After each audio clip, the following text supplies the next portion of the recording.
Hi, I'm David Reddy. This is an interview I recorded with Juan Holbrook on October 12th, 2014 at the FABA annual meetings in Ocala. That's the Florida Artist Blacksmith Association. Unfortunately, the first 7.5 minutes are just audio, but then it takes off with video of Juan.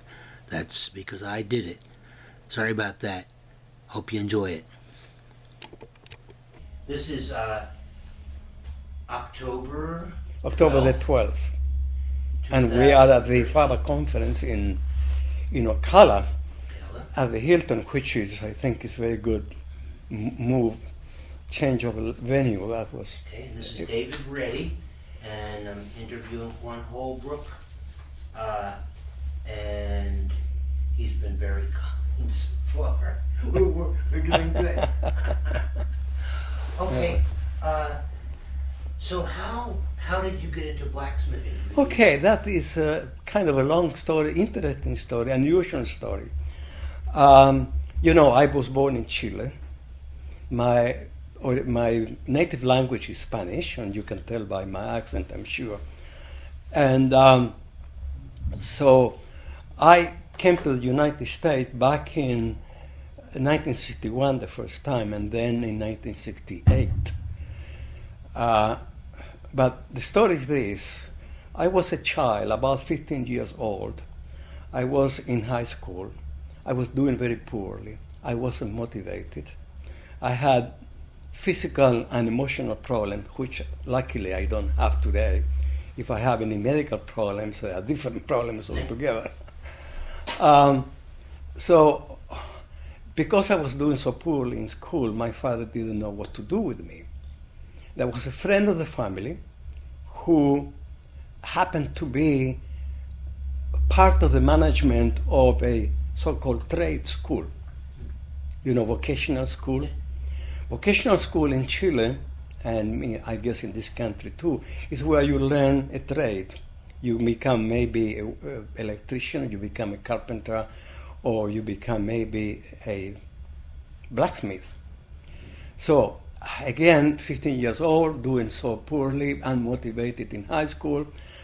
This friend of the family convinced my father, yes, let's put the child in this school, which they did.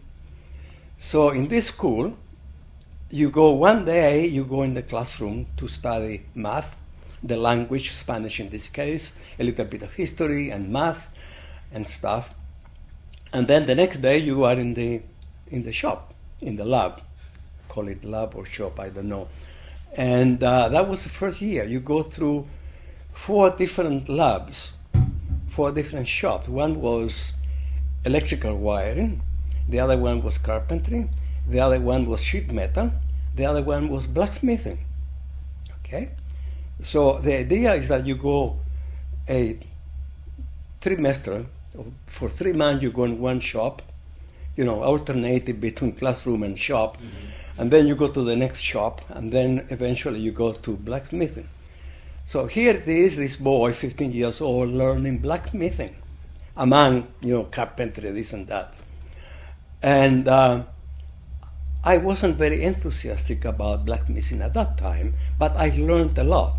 I learned how to use a hammer, how to chisel, and all the regular basic stuff you learn when you are doing blacksmithing.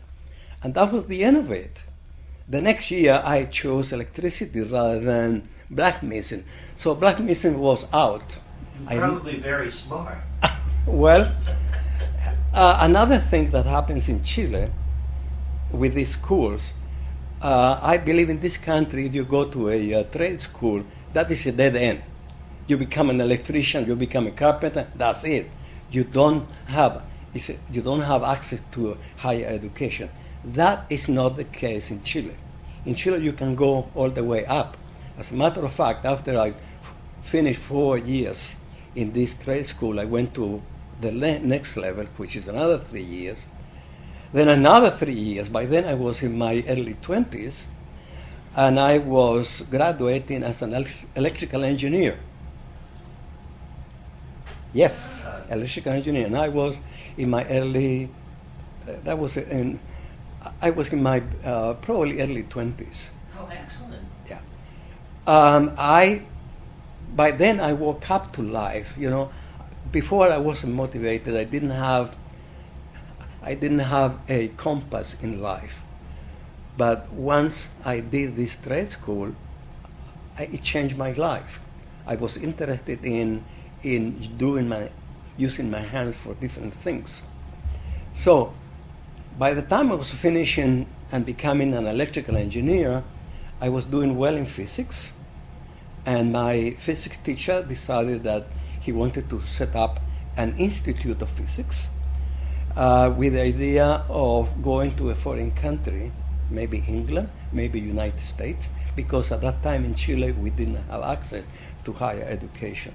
We do now, but we didn't have in those days. I'm talking about the late 50s, 1950s. So, Okay. So to make the story short, David, I ended up in England, where I got a degree in physics. Went back to Chile and I taught physics at college level. Then I met a couple of wonderful scientists from this country. They convinced me that I should go to Cornell University to get a degree in physics, which I did. So by 1961, by 1963 or 64, I was getting a degree, a bachelor's degree in physics. Sort of backwards, but Yes. And in between, I had been in England, where I got married the first time. My son David was born in England in 1960. He's now 53 years old. Incidentally, I'm 83 myself. I became 83 years old just a couple of weeks ago, 3 weeks ago. Okay, we need to focus on blacksmithing, right? The path. It's good. I was at University of Florida. I got my PhD at University of Florida in engineering, metallurgy, as a matter of fact. So the circle is... Yes, there you go. And I hadn't done any blacksmithing in the meantime. And it was only about maybe 20 years ago, a friend of the family, a friend of mine, in Gainesville, Florida. Is that okay? It's reset. Reset? But you don't need a video, right? You need only...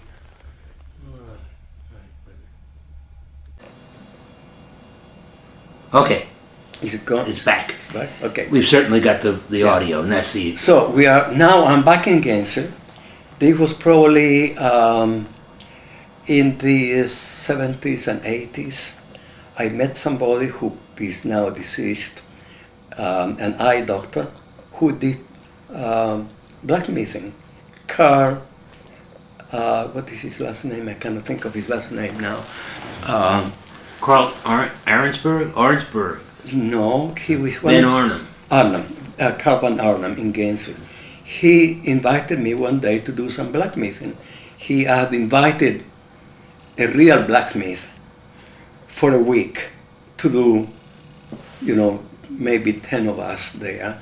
Oh, and I wow. participated in that. And that was the first time after that many years for me to do any blacksmithing. So I was already, in my 50s. Mm-hmm. And I realized at that time that I have the ability that I have acquired when I was 15 years old that came back to me. Yeah. I was a little bit shy at the beginning, and then I realized that I could do a lot of stuff. Mm-hmm. Mm-hmm. Incidentally, one of the things that I have found in my life is that my real vocation is really art. Even though I went into science, physics, and engineering, by being married to a lady, my second wedding, being married to somebody who taught art in school, I started doing some artwork, and I realized that's my real vocation, art. And by then I was doing also blacksmithing. So it came slowly again to me And I realized that I love using my hand doing all sorts of things. And that was blacksmithing or painting. Mm-hmm. I did quite a bit of painting with my second wife. And that's what it is. I was very involved with FABA. As you might recall, I used to be the treasurer for FABA for a number of years. And I got involved with FABA quite a bit. I did quite a bit of work. Some of it goes first prize on exhibits here and there. So I became somehow well known because I was the treasurer for FABA, and also because I did work which was, pretty good compared to other stuff. Yeah. Right now, I spend quite a bit of my time, at least 3 days a week, I do blacksmithing. I have a well-established shop. I have a power hammer. I have welding equipment. I have a drill press. I have a bandsaw. I have lots of stuff. And I certainly enjoy doing things, and people come to my shop. I don't know if you've been to my shop in Gainesville. No. You haven't. I came to the presentation you did at the state fairground, the Cracker Country, remember? Oh yes, sure. In fact, that was the first time I met you there, I think. That was in Tampa. I think we attended together some earlier meetings, Maybe. but I didn't know you. Right, and I didn't know you either. Yeah. So, by then I was pretty active within FABA, and I was pretty active doing artwork, blacksmithing. Can you tell me when you first got with Carl Van Arnhem? That was probably in the late 90s, probably 1997, 1998, 1999. I think by 1999 I joined FABA. And I think the president of FABA that time might have been Patty Draper. Okay. I think so. So I got so involved and I did so much work. I even got a doctor's degree in metal arts. They don't give those out very many. I know. There are maybe half a dozen people around, and I feel, of course, very privileged that I have that recognition. It gave me that, not only the satisfaction of receiving that degree, it gave me the idea that, oh, I'm somebody else. I'm somebody that can do good stuff. When I was 15 years old, totally without much of a compass, without much orientation in life. And now I feel myself, I have no emotional problems. Of course, I have some health problems because I'm already in my 80s. So that is pretty much the story of my life as far as blacksmithing is concerned. I haven't missed a FABA conference in 10 years or more. Yeah, even. You've been very active with that. You've also been very active with teaching, haven't you? And teaching kids and teaching at FABA events. Yes. In fact, I've been teaching for FABA a few times, and I've been also lucky enough to teach at the campus school. I wasn't the primary instructor. The primary one is Pete Brandenburg. You know Pete Brandenburg and Mary. He, for some unusual coincidence, Patty Draper used to be Pete's helper in teaching at the campus school. But one year, Patty couldn't make it. So Patty said, why don't you help and be the helper, instructor for Pete for this year? And Peter liked it, I liked it, and ever since he called me every time to do, so we make a good team teaching at the campus school. Yeah, that's great. Yeah. That's funny because he got to the Campbell School. He told me, I interviewed him yesterday. You did? Yeah, Pete. Good. Pete and Mary. And he said, well, I went to the Campbell School with Mary because Yes. she was doing so many things there. Yeah, And- she teaches basketry. Right, so she was getting him into classes as her spouse, right? Yes. And Yes, yeah.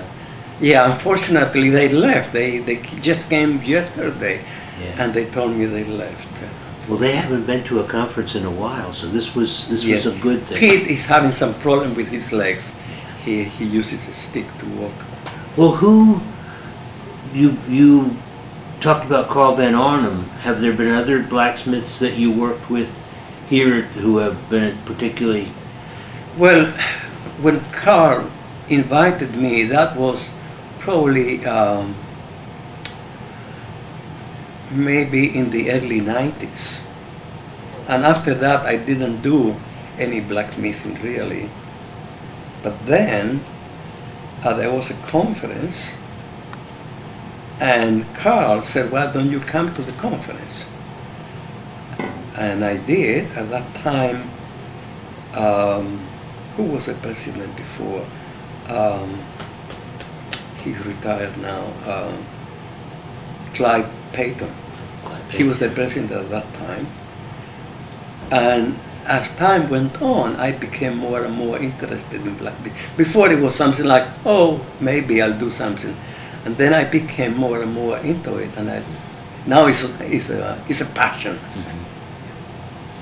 Yeah. So, I've had a wonder for several years, and this is personal. You and another person would bid back and forth at the auction, way too high. Were you sharing the bid between you and other persons? No. No? You're No. both crazy. Both crazy, and I would look at one piece and I would love it so much, and I would say, I want to have it. And different people would start bidding. And then as it happens in the auction, at the end you end up with just two person bidding. And you know how team goes. 1,001, 1,000, 1,100, 1,200. So somehow every time we ended up with two people bidding, but I wanted that piece and I kept on bidding and bidding until I got it. Well, what do you think of this conference, the move to Ocala? I like it very much. I like it very much for more reason. From a selfish point of view, it's closer to my house in Gainesville. And I think the Hilton gives a lot more leeway. We can be at night working, and there are things. Barberville is nice. It's a nice atmosphere, but they have too many restrictions. And here they don't, so I like it very much. And we don't have to drive at the end. We are working there and we come to our room and it is just perfect. I like it very much. Yeah. So you talked about Pete, but you've also worked with some other people. Who's like Tim? I'm trying to gather stories about other people in the Tim Ryan. Tim Ryan, and I don't know the people that you work with the most, but Well, I have never worked with Tim. Of course, I've known Tim for years and years, and he likes me because I'm always bidding, and There he you said, go. "Oh, we got good money here." He makes a joke. he gloms on. No, I was thinking about, there are so many people who've contributed to FABA, and sometimes it's good to see what you did with like Skeeter Prather or Bill Roberts or people like that who have been involved, Yes. and the projects that have gone on together. I'm not sure how to answer that. Maybe I'm asking badly. Well, I like to work with other people very much. In fact, this lady you've met, Lisa, she worked There with you me, go. and she comes a couple of times a week to my shop in Gainesville, and we work That's what I together. thought. That's why I asked if she might be a good person. Yes, and I like Lisa a lot. She likes me, and she likes working with me. And when I have somebody come to my shop, I feel more energized to go in the shop and work. I get kind of lazy, and I watch a program on TV maybe, or I can read. I read a lot about science and stuff. If I have somebody like Lisa come into my shop, then okay, Lisa, let's go to the shop and do some work. So I like working with other people. At the moment, Lisa is the one that I work mostly with. Yeah. Are you still you were building a beautiful table the last time I saw you building something. It was a table? Yes, I've built several tables. I'm sure. Of course, you cannot see that. No, but we can put pictures in, later. Yes, we can do that. The latest project I have is this one, which you probably saw in the gallery. Yes, I saw the dragon, the candle. And the candle holder. I've got a picture of that. I put with, I already took a picture of the gallery. Good. I've been going around taking pictures. And that table there. Oh, wow. That table, have you been to the Brick City? There is an exhibit there. Oh, right. Have you heard about it? There is an exhibit. I heard about it. I didn't it's go. Downtown Ocala. It's called Brick City Center for the Arts. And I have there a couple of pieces. One of them is this coffee table, which I made quite a few years ago. And also the piece there on the right, which is a oh, wow, that's quite a candelabra. yeah, it's like a scones. I'll show you a better view of that scones. I also have that piece, wow, which I am giving to my granddaughter. Right, and you did a chandelier that's down in the gallery, right? Yes, and I think I have it here too. Let's see.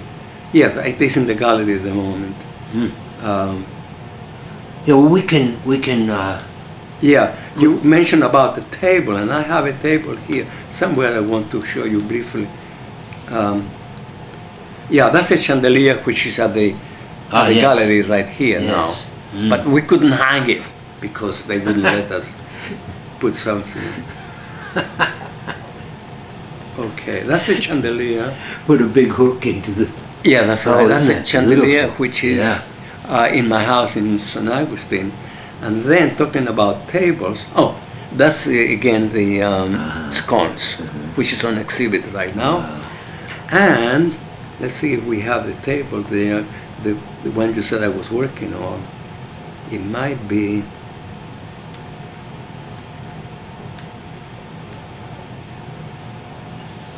It might be that table there. I think so.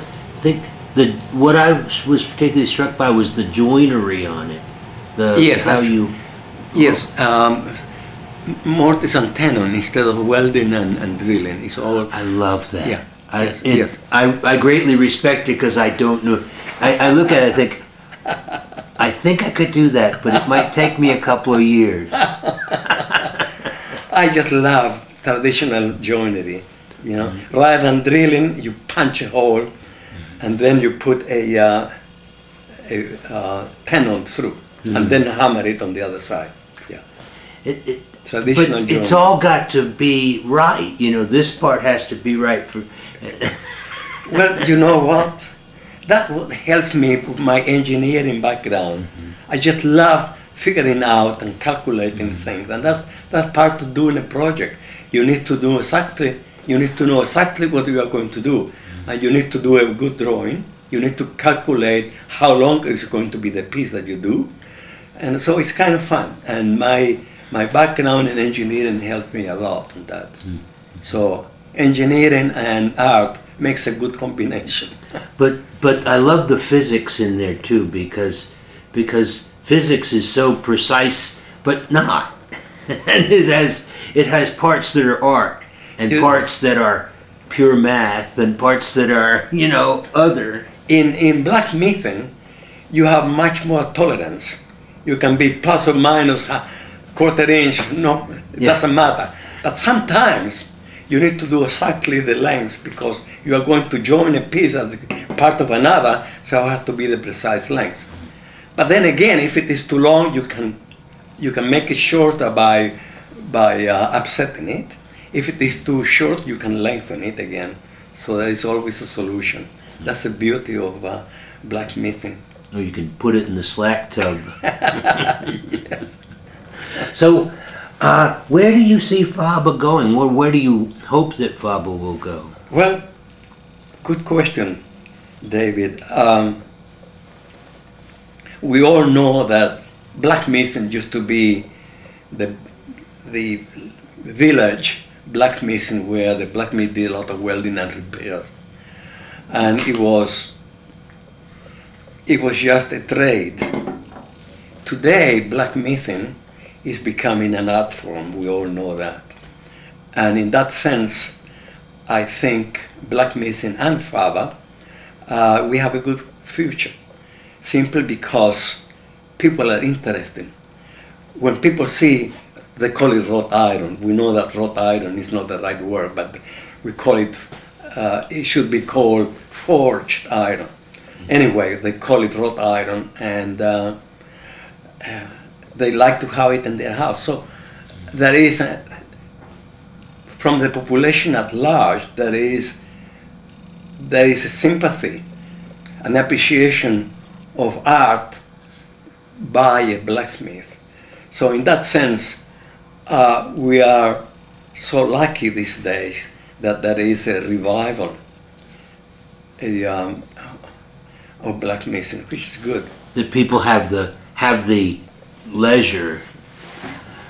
Willard Smith said I wouldn't wish anybody to, he didn't want people to become blacksmiths to full time. Don't go get a trade, go get rich. But we are a privileged minority. That's it. But he said, the blacksmiths work way too hard and for way too little money. That's correct. And, well, it's like any art form. Unless you become very famous, you really don't make a lot of money if you live out of blacksmithing. Yeah. I'm lucky enough, I'm not rich, but I have enough of an income, so I don't have to sell my products in order to live. And that is quite a privilege. If you have to sell a piece that you make, you are tempted to cut corners because you have to give it to the client and you have to make money on it. You have to get enough done to make a living. Being just a hobby, you can put as much time as you want, and that's what I do. Sometimes I spend an hour doing something so minute. It's not because I'm not going to sell it, so who cares? Yeah, who cares? Well, Willard lived on, he had a blacksmithing business for, he said, 2 or 3 years. People were, in the revival, the people all wanted blacksmiths, fireplace sets and like that to really be able to handle a fire, Yes. And he said, well, I set up and I did, worked on it, but I worked after work. I got a guy to help me, but I knew it wasn't going to last. Yes. Anyway. Yes. Willard's way smart. Yeah. Well, Willard is such a nice guy. He's amazing. Yeah. He's just. Well, one of the good things about blacksmithing, would you know what it is? You meet very nice people. Very nice. People who are dedicated. They don't care about showing a face which is not theirs. Mm-hmm. They are what they are, and that's how I feel. I don't have to put a mask and pretend that I'm somebody else. That's it. Yeah, it's family. It's family, yeah. Yes. People really do care about, why is this person not here, Yes. Why? Yeah. Well, what should I have asked you about? I know that this is just, I feel like that every time I do something like this, I'm just learning how ignorant I am, Well, it's interesting to know how other people got to where they are. Mm-hmm. Whatever trade they have, it's nice to see how it developed. I think it's fascinating the way you you went the complete loop, you know. Yes. The metallurgy leads back to the blacksmithing, which You know, very often I'm embarrassed to admit that I have a degree in metallurgy, because they say, oh, if this guy is a metallurgist, he knows everything about it. But you see, when I was getting my degree, I was working on a physics problem, rather than truly a metallurgy so it's molecular. problem. Yeah. I was working on optical properties of some alloys. So it was really a physical problem. So sometimes people ask me about metallurgy, and I don't know the answer because I've forgotten all about it. Is the 4159 better than the 4160? Yeah, that's right. That's right. Juan says, woo. Yeah. That's great. Yeah. Well, I think we pretty well got this. It's always going to be just a little thumbnail. But what I see, one of the things I see is that we might have little 5-minute snippets and like that, like on the website, to talk about becoming a blacksmith. Why would you want to become a blacksmith? And you just told me, you didn't mean to do it. I did not. And it was quite a surprise to me to find out, when I was already in my late 40s, that I could do blacksmithing. I had relearned so fast the stuff that I've learned when I was 15 years old. Well, came back to me. When I was with the getting into blacksmithing, I don't know, I worked at the Folklife Bureau up in White Springs, and Skeeter Prather was our blacksmith for an event, and he hands me a piece of iron and says, "Here, make something while I go to the bathroom." And and he comes back and he says, "What is that?" You know how Skeeter is. But so I was off and running. But when I came, you were one of the very skilled blacksmiths. And there's so many levels of blacksmithing. Indeed.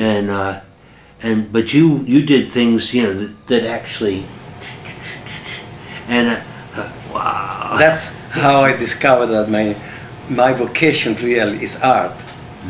Really. Yeah. I should have been an artist all the way rather than a scientist. No, you had to get ready. Okay, there's one more job here, and that is that you have to give us permission to actually use the material. Well, of course.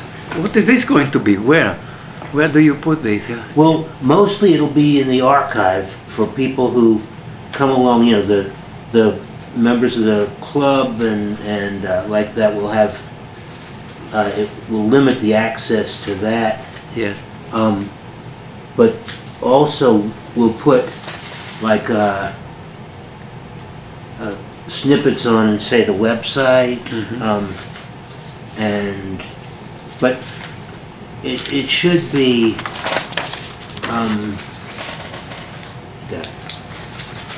you want something to go under that? Full name. Oops.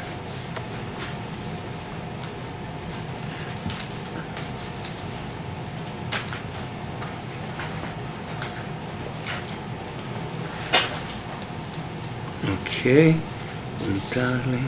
I have read following. I don't need to read it. I took it from the Library of Congress. What nice thing. I have nothing to hide.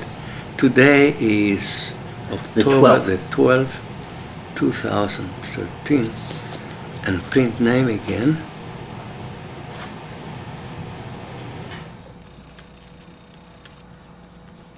Holbrook.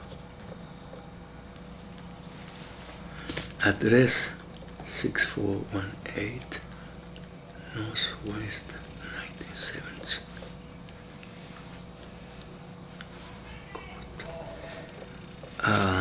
Gainesville.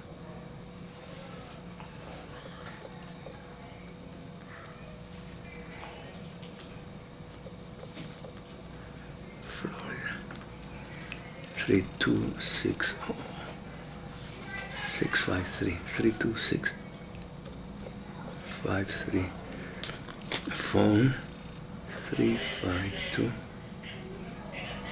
374 8888. Email Talcaforge.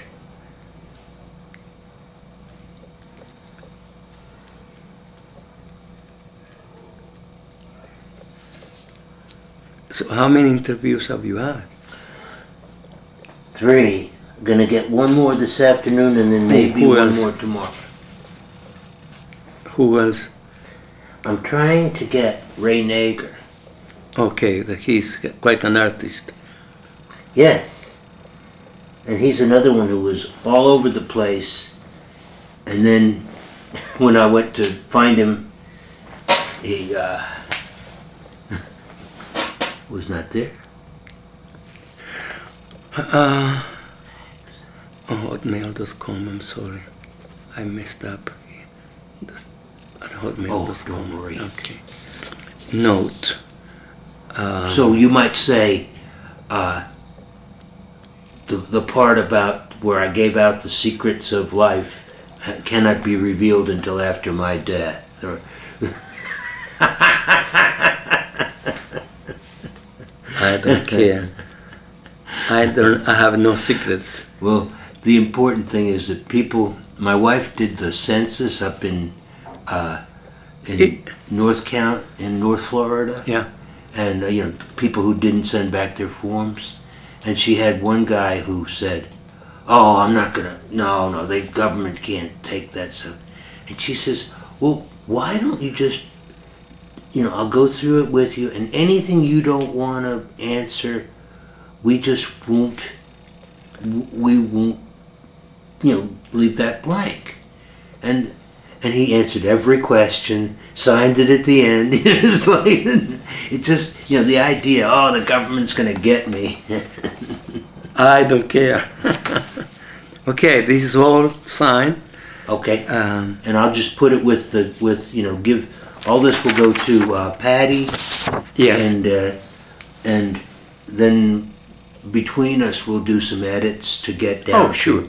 To get the this parts. can be reduced maybe to just 5 minutes or less. Well, no, I mean, the important thing is that you